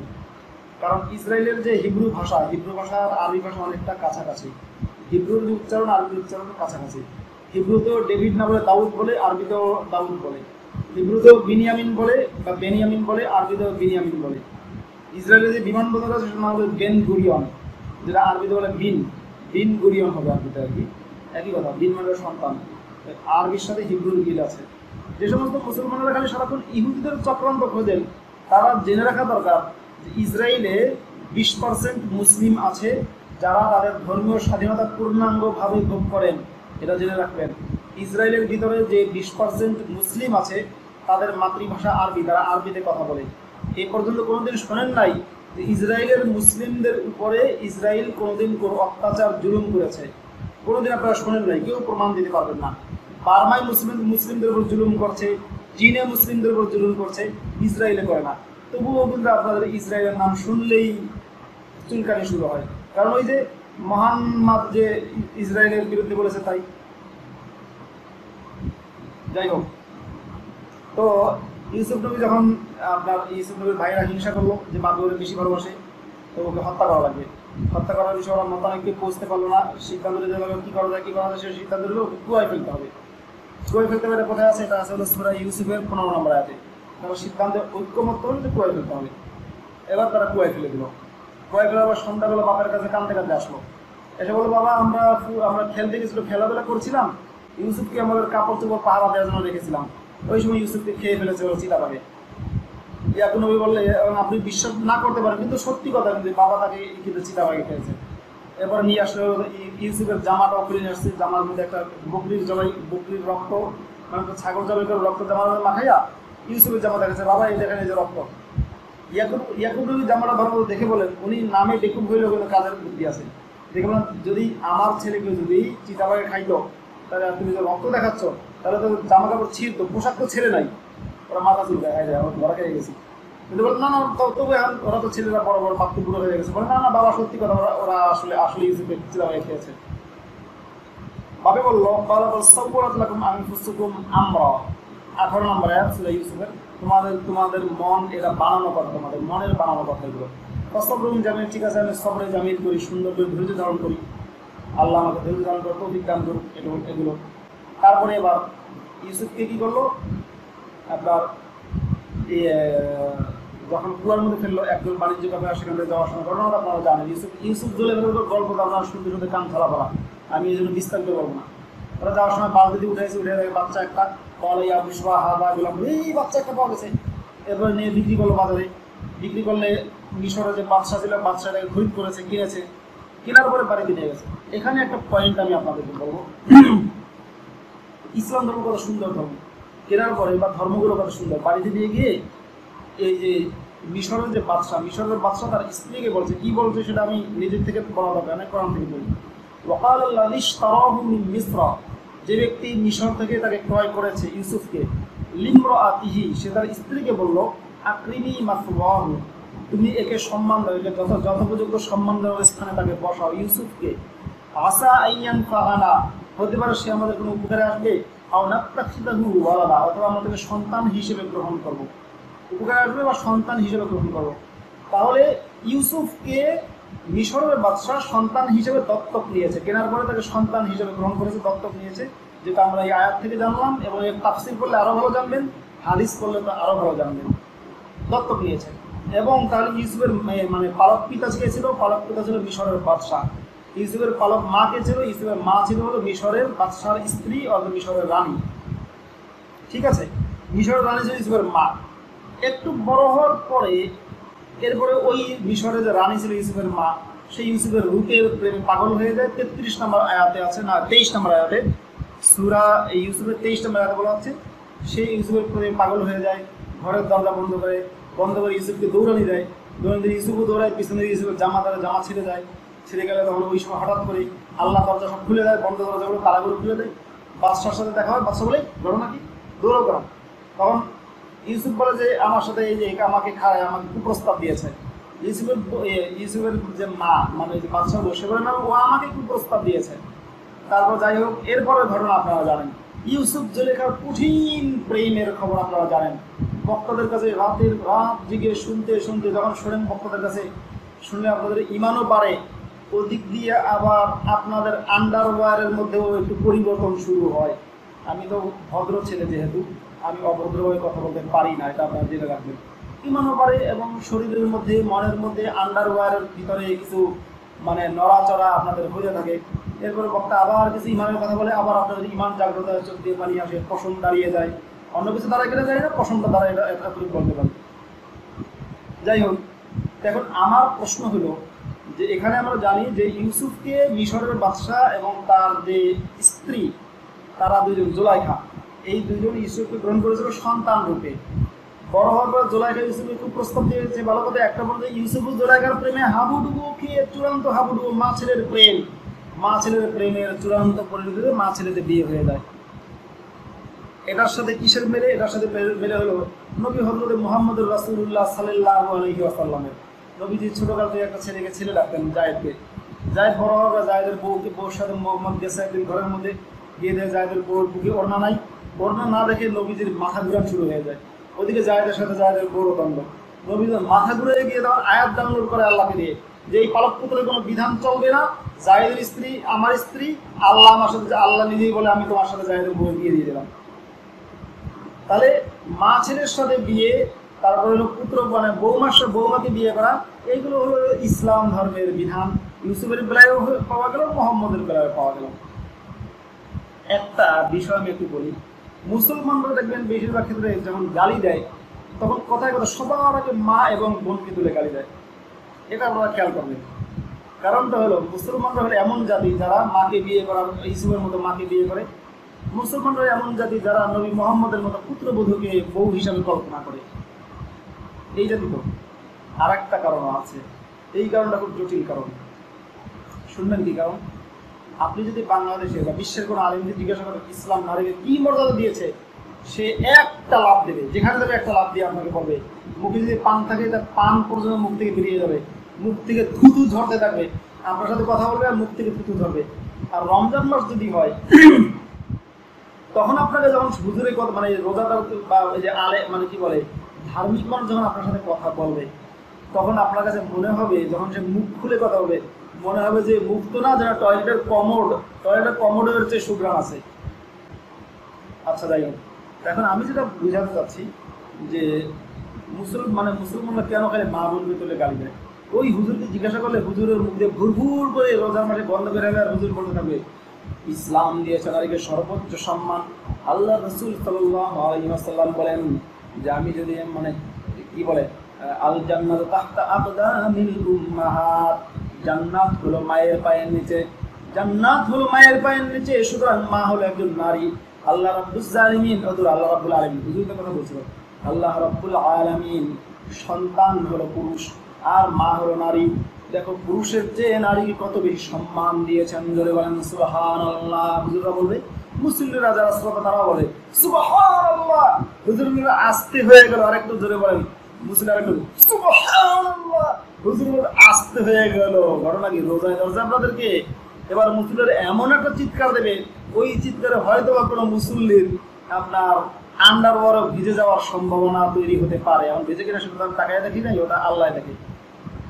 যাই হোক, তো হুজুররা এই কথাটা বলবে, তার মানে হুজুররা কি বোঝাতে চায়? হুজুররা বুঝাইতে চায় যে দেখো পুরুষের চেয়ে নারীকে বেশি সম্মান দেওয়া হয়েছে, তাহলে পুরুষ হলো সন্তান আর নারী হলো মা। সুতরাং ইসলামিক দৃষ্টিকোণে নারী পুরুষ মানে হলো মা ছেলে। সুতরাং আমরা যখন বলি যে নারী পুরুষের সমান অধিকার চাই, তাহলে মুমিনরা এটা এভাবে বলতে পারে যে মা ছেলের সমান অধিকার চাই। আমরা যদি বলি যে নারী নির্যাতন করবেন না, তাহলে মুমিনদের কাছে যেহেতু নারী মানেই হলো মা, তাহলে বলবেন মাকে নির্যাতন করবেন না। আমরা যদি বলি ইভটিজিং করবেন না নারীকে, কোনো নারীকে ইভটিজিং করা যাবে না, মুমিনরা এভাবে বলতে পারে যেহেতু মুমিনদের কাছে নারী মানেই হলো মা, বলবে কোনো ছেলে যেন তার মাকে ইভটিজিং না করে। আমরা যদি বলি কোনো নারী দিকে কুদৃষ্টিতে তাকাবেন না, মুমিনরা বলে তোমরা তোমাদের মায়ের দিকে কুদৃষ্টিতে তাকাবে না। মানে মুমিনরা সারাক্ষণ সেক্সের বিষয়টা এটা হলো নারী মানে মায়ের ক্ষেত্রে কল্পনা করে, কারণ তাদের কাছে নারী মানে হলো মা এবং বোন। এই জন্য তারা কিন্তু আমাদেরকে তোর মায়ের তোর বইনের এই জাতীয় কথা বলে কিন্তু গালাগালি করে, খেয়াল করবেন। কিন্তু আমাদের কাছে নারী মানে হলো মা বোন না, আমাদের কাছে নারী মানে হলো, আমরা নারী পুরুষ বলতে বুঝি প্রেমিক প্রেমিকা কিংবা একজন পুরুষ একজন নারী যারা কাছাকাছি সম্পর্কের ক্ষেত্রে কাছাকাছি, বয়সের ব্যবধান হোক সম্পর্কের ক্ষেত্রে কাছাকাছি, অর্থাৎ প্রেমের সম্পর্কে যাদের সাথে হয়, কিংবা বর এবং স্ত্রী অর্থাৎ ওয়াইফ হাজব্যান্ড, এটা আমরা কল্পনা করি। সুতরাং আমরা মুক্তমনারা যখন বলবো নারী নির্যাতন করবেন না, তখন সেটার মিনস হলো, সেটাতে আমরা মিন করি যে আপনার স্ত্রীকে আপনি নির্যাতন করবেন না, আপনার গার্লফ্রেন্ডকে আপনি নির্যাতন করবেন না, এটা বুঝাই। আপনি রাস্তার কোনো বা যে কোনো নারীকে আপনি নির্যাতন করবেন না, আপনি আবার ক্লাসমেট কোনো নারীকেও নির্যাতন করবেন না, কোনো নারীকে আপনি নির্যাতন করবেন না, এটা আমরা বুঝাই। আর মুসলিমদের নারী নির্যাতন মানে হলো আপনি মাকে নির্যাতন করবেন না, বুঝছেন তো? ইসলামিক সায়েন্স বলা হয় এটাকে। যাই হোক, আমার অনেক রাত হয়ে গেছে, আমি আমার সংক্ষিপ্ত হবে। ইউসুফ নবীর সময়ে হলো আপনার ইউসুফ নবী যখন জোলাইখা যখন এই কাম করলো, করার পরে মিশরের যারা একটু মানে কি বলে নেতৃস্থানীয় পরিবারের যে সমস্ত মেয়েরা আছে ওরা খবর পাইল জুলাইখা তার যে ছেলে, সে তাকে ছেলে হিসেবে গ্রহণ করেছে কিংবা তার ইয়ের মতো, তার দাসের মতো। এই ছেলেকে মানে অর্থাৎ নিম্ন ছেলে, মানে এত কেনা গোলাম ছিল, কেনা গোলামকে আজাদ করে ছেলে হিসেবে গ্রহণ করেছে। এই ছেলেকে বসে বসে জুলাইখা কুপ্রস্তাব দেয়, ছি ছি ছি, জুলাইখার রুচি কি? তার চেয়ে বয়সে এত ছোট একটা বাচ্চাকে জুলাইখা, মানে কিশোর বয়সের একটা বাচ্চাকে জুলাইখা কুপ্রস্তাব দেয়, জুলাইখার কি রুচি? এই সমালোচনা করলো। বিশ্বাস যদি না হয় তাহলে আপনারা সূরা ইউসুফের 30-31 নম্বর আয়াত পড়বেন। জুলাইখা এই মহিলাদেরকে ডাকাইলো, যেহেতু সে রাজার বউ, ডাকিয়ে প্রত্যেকের হাতে একটা ছুরি দিয়েছে, প্রত্যেকের জন্য মেহমানদের আপ্যায়ন মানে একটা এই সিট নির্দিষ্ট করেছে, সিটে বসার পরই সবাইকে বসিয়ে রেখে ইউসুফকে বললো, ইউসুফ বের হয়ে আসো। যে ইউসুফ বের হয়ে আসছে, বসা ছিল বা দাঁড়ানো ছিল তারা, ইউসুফ বের হয়ে আসলে ওদেরকে হয়তো কিছু একটা কাটতে দিয়েছিল, কোনো একটা ফল বলা হয় লেবু টেবু এরকম কিছু কাটতে দিয়েছিল। ওটা কাটতে গিয়ে ইউসুফ এত সুন্দর ছিল, ইউসুফের রূপে মুগ্ধ হয়ে হাতের আঙ্গুল কেটে ফেলেছে। তাও তারা টের পায় এবং তারা বলেছে ওয়াকুলনা হাশা লিল্লাহি মা হাযা বাশারা, যে তারা আল্লাহ কি সুন্দর, এ তো মানুষ না, এ তো ফেরেশতা। আমাদের তেতুল হুজুর বলেছেন মেয়ে মানুষ হলো তেতুল, তেতুল হুজুর বলেছেন মেয়ে মানুষ হলে তেতুল। আমি তেতুল হুজুরকে জানাচ্ছি, ও তেতুল হুজুর মেয়ে মানুষ তেতুল না, পুরুষরাও তেতুল হতে পারে। এর প্রমাণ সূরা ইউসুফের 30-31 নম্বর আয়াত আপনি খুলে দেখুন।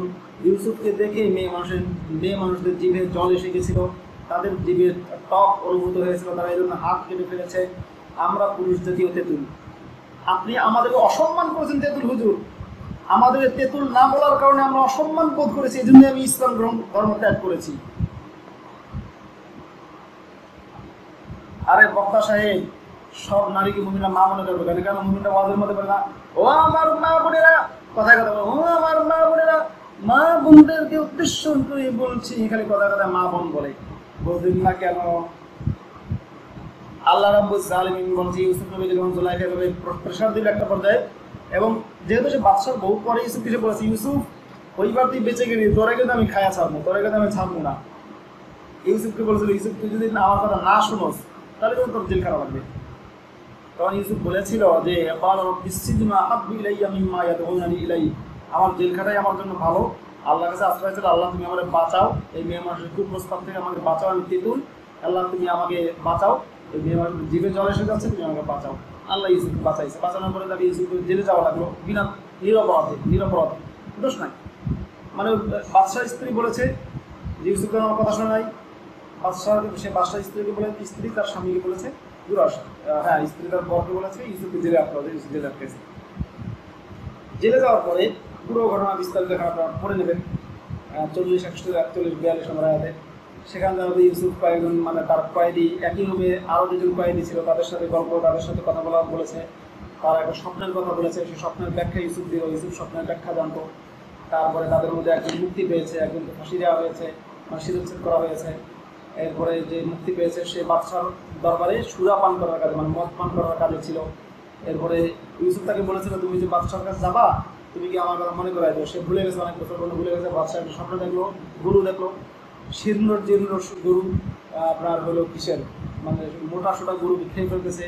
বাদশাহ ব্যাখ্যা চাইলো, তখন ওই যে বাদশাহ দরবারে কাজ করে সে বললো, আরে একজন লোক ছিল ইউসুফের কথা মনে পড়েছে। এবার বাদশাহ ডাক দিয়ে ইউসুফকে নিয়ে আয়, আমিও তো ভুলে গেছি ইউসুফের কথা। নিয়ে আসলো ইউসুফকে, ইউসুফ ব্যাখ্যা দিল, বাদশাহ খুশি হয়ে গেল। খুশির জেলায় বাদশাহ বললো, ইউসুফ তোমাকে আমি খলিফা বানাই দিলাম, এটা অবশ্য 13 পারা আগামীকাল বলবো। ইউসুফকে বাদশাহ বানিয়ে দেয়, বাদশাহ তার পরে খাদ্যমন্ত্রী বানায়, পরে তাকে বাদশাহী হয়ে যায়। যাই হোক, এই ঘটনাগুলো আছে হলো সূরা ইউসুফে, আপনারা নিজেরা পড়ে নেবেন। আপনাদের কাছে বিশেষ করে অনুরোধ, আপনারা আমি যে আয়াতগুলো বলেছি সেই আয়াতগুলো মানে শানে নুজুল সহ পড়বেন। কারণ আপনারা তো বলবেন যে তুই শানে নুজুল সহ বলিসনি, শানে নুজুল সহ পড়বেন, আগের আয়াত পড়বেন, পরের আয়াত পড়বেন। আমি যেগুলো বলছি এগুলো সব কেঁচো, আপনারা যদি পুরোটা পড়েন তার সাপও আপনারা পাবেন, কেঁচো খুলতে সাপ বেরিয়ে যাবে, সমস্যা কিচ্ছু নেই, পুরো কোরআনটাই আপনারা পড়ে ফেলবেন। ভালো থাকবেন সবাইকে আজকে এই মোবারক বরকতপূর্ণ লাইভের শুভেচ্ছা জানাচ্ছি। সবাইকে জানাচ্ছি আহলান সাহলান, আলহামদুলিল্লাহ, সকল প্রশংসা মানব জাতির জন্য। দেখি আমি এবার কাউকে যুক্ত করার চেষ্টা করবো। অনেক রাত হয়েছে ভাই, আমি 2-1 জনের বেশি কাউকে যুক্ত করবো না, সর্বোচ্চ 1 বা 2 জন। যদি হুজুর কেউ থাকেন, আলেমরা যদি থাকেন, তাহলে তার সাথে আমার খুব জমবে। আসেন ভাই, লাইভ করি, গল্প গুজব করি। আপনিও হুজুর মানুষ, আমিও হুজুর মানুষ, 2 হুজুরে একসাথে গল্প করি। এমডি টম ভাই, টম আপনাকে আমি যুক্ত করেছি। আপনিও বিকালে যুক্ত হয়েছিলেন কেন জানি না, তার চেষ্টা করেছিলাম মনে হয়। নবাব মল্লিক কমেন্ট করেছেন, অনেক ধন্যবাদ নবাব মল্লিক আপনাকে। মোহাম্মদের দালালি করার লোকের অভাব হয় না কেন? খুব ভালো ওয়াজ চলছে, সকলে শেয়ার করুন, মনে শক্তি পাবেন। হ্যাঁ, সবাই আমার এই ওয়াজটা শেয়ার করে দেবেন। মানুষ যাতে কোরআনকে জানতে পারে, মুমিনরা বিশেষ করে যাতে কোরআনকে জানতে পারে। এবং আমারটা শুধু বিশ্বাস করতে কখনোই বলি না, আমি যেটা বলি এটাকে যাচাই করে নেবে তারা কোরআন দিয়ে। হুজুর সাহেব কমেন্ট করেছেন, নাস্তিক হলে কিছু করার নেই, তাই মিথ্যা বলবে কেন? হুজুর সাহেব আপনাকে বলছি, আমি কি মিথ্যা বলেছি? আপনি আমাকে ধরিয়ে দিবেন দয়া করে। যদি আপনি ধরিয়ে না দেন তাহলে ধরা হবে হাদিস অনুযায়ী। ফাকাদ বাআ বিহি আহাদুহুমা, এই হাদিস অনুযায়ী আপনি মিথ্যাবাদী, আর না হয় আপনি আমাকে মিথ্যাবাদী হিসেবে ধরিয়ে দেবেন। তাই আপনি আমাকে ধরিয়ে দেবেন, নয়তো হাদিস অনুযায়ী আপনি মিথ্যাবাদী। কোন হাদিসটা বুঝছেন তো আপনি? যেহেতু বুঝেছেন যে ফাকাদ বাআ বিহি আহাদুহুমা, ওই হাদিস অনুযায়ী। এমনি টম কমেন্ট করেছেন, মক্কাতে নারী যেতে মানা করেনি কেন? কারণ দেখেন, মোহাম্মদ যাই বুঝতে তাই বুঝতো, সে ব্যবসাটা বুঝতে পেরেছে। দেখলো যে মক্কাতে নারী যেতে নিষেধ করলে ব্যবসা অর্ধেক কমে যাবে, এজন্য সে মক্কাতে নারী যাওয়া নিষেধ করে নাই। সে সৌদি আরবের জাতির জনক, তো তার দ্বারা সৌদি আরবের উপকার হয়েছে। বিশ্বের ক্ষতি হয়েছে অনেক, সৌদি আরবের ক্ষতি হয়েছে, কিন্তু সৌদি আরবের ধর্ম ব্যবসাও তার দ্বারা হয়েছে। একটা কমেন্ট করেছেন এমনি টম, হুজুররা পর্ন ফিল্ম বেশি দেখে কেন? হুজুররা পর্ন ফিল্ম বেশি দেখে এই জন্য, আরবিতে একটা প্রবাদ আছে, আন্নাস হারিসুন ফিমা মুনিয়া, মানুষ নিষিদ্ধ বিষয়ের প্রতি আগ্রহ বেশি থাকে। মানুষকে যে কাজ থেকে বাধা দেওয়া হয় তার মধ্যে আগ্রহ বেশি থাকে। হুজুর থেকে পর্নোগ্রাফি থেকে প্রচন্ড বাধা দেওয়া হয়, এজন্য হুজুরা pornography, Hindi cinema, English cinema, নাটক এগুলো বেশি দেখে। আর যদিও না দেখে, খুব আফসোস করে দেখার জন্য, এটা কিছু করার নাই। হুজুরা পর্নোগ্রাফি কেন দেখবে না? হুজুরদের কি মন নেই? হুজুরদের কি মন নেই? এবং মনের জায়গায় যদি মনের প্রথম অক্ষরটা বাদ দিয়ে অন্য কিছু যদি বসাই দিই, সেটাও কি হুজুরদের নেই? আছে। হুজুরদের মন আছে, দেহ আছে, সব আছে, রোমান্স আছে, এভরিথিং আছে। আপনাদের ব্যবসায়ীরা হুজুরদেরকে গিনিপিগ কিংবা হলো কি বলে বড়সাই বানিয়ে রেখে দেবেন, হুজুর আপনার জন্য সব হারাম, আপনি কিচ্ছু করতে পারবেন না। পারলে তো হুজুরের সাথে স্ত্রী, হুজুরের সাথে হুজুরের স্ত্রী সহবাসটাও পারলে ওরা নিষিদ্ধ করে দেয়। এত ভালো বানাইতে যায় হুজুরদেরকে, এখানেই তো সমস্যা। হুজুরা পর্নোগ্রাফি দেখে, হুজুরা তো রোজা রাখে না, বেশিরভাগ হুজুরের রোজা রাখে না। কি করবে? আপনারা মুসলিমরা রোজা পাগল হয়ে থাকেন, রমজান মাসে কেউ দোকান খোলা করে দোকানে গিয়ে হামলা করেন, হুজুর তার করে না। হুজুর পেছনে করবে নাকি? হুজুর যখন নামাজ পড়ায়, মসজিদে রুমে যায়, দরজা বন্ধ করে নিরিবিলি খায়, খাওয়ার পরে একটু রেস্ট করে আসরের নামাজে মসজিদে ঢোকে, মুসলিমদেরকে বলে, ভাই আজকে রোজার মধ্যে এই ফায়দা, এই মাসায় রোজাদের মুখের দুর্গন্ধ আল্লাহর কাছে প্রিয়, আপনারা বেশি বেশি দুর্গন্ধের চর্চা করবেন। এগুলো হুজুর ওয়াজ করে, এগুলো করলে আপনারা পয়সা দেন হুজুরদেরকে। সূরা জিন কি সত্যি জিন না? সূরা জিন একটা ভুয়া সূরা, ওরা মুহাম্মদের কল্পকাহিনী। তো এবার এমডি টম বলছিল ওরা সবই করে, কিন্তু ফতোয়া দেয় কেন? ওদের 1400 বছরের একটা অভ্যাস, 1400 বছর যাবত একটা অভ্যাস যখন কারো হয়, তখন সে অভ্যাসের উপর সেগুলো এটা করে। ছোটকাল থেকে মনে করেন প্রায় 20-30 মানে 25-30 বছর বয়স পর্যন্ত ধর্ম শেখা, ধর্মচর্চা করা, নামাজ পড়া, রোজা রাখা এমন একটা অভ্যাস হয়ে যায়। ইসলাম থেকে যখন বিশ্বাস হারিয়ে ফেলে, তবুও সে নামাজটাকে ছাড়তে পারে না, তবুও সে ওই ধর্ম ব্যবসাটাকে ছাড়তে পারে না। দেখেন, আমি আমার 34 বছর বয়সে এসেও দাড়ি কাটতে পারি না, বুঝছেন তো ঘটনা? এখন তো আমি চাইলে দাড়ি কাটতে পারি, এখন তো আমি চাইলে দাড়ি কাটতে পারি না, টুপি ফেলতে পারি না, পাঞ্জাবি ফেলতে পারি না, কারণ যে অভ্যাস। ইসলামের সঠিক তথ্য মানুষের কাছে তুলে ধরছি, লোকেরা বলেন, মুসলমানরা বলেন আমি নাকি ইসলামের সমালোচনা করি, কিন্তু সমালোচনা করে যাই করে আমি কিন্তু এটাকে ফেলতে পারছি না। বুঝতে হবে, অভ্যাস চেঞ্জ করা যায় না। এরকম ভাবে মুসলমানরা যে মানে যে হুজুররা মাদ্রাসায় পড়ে, মাদ্রাসায় পড়ার পরে ওই ব্যাকগ্রাউন্ড থেকে বের হয়ে আসে, কিংবা স্কুল ভার্সিটিতেও যারা পড়ে ধর্মীয় ব্যাকগ্রাউন্ড থেকে বের হয়ে আসে, ওটা থেকে সহজে বের হতে পারে না। অতএব ওরা রোজা না রাখলেও কি করবে? মুসলিমদেরকে রোজা রাখার ফায়দা বলবে, মুখের দুর্গন্ধের ওয়াজ দেবে।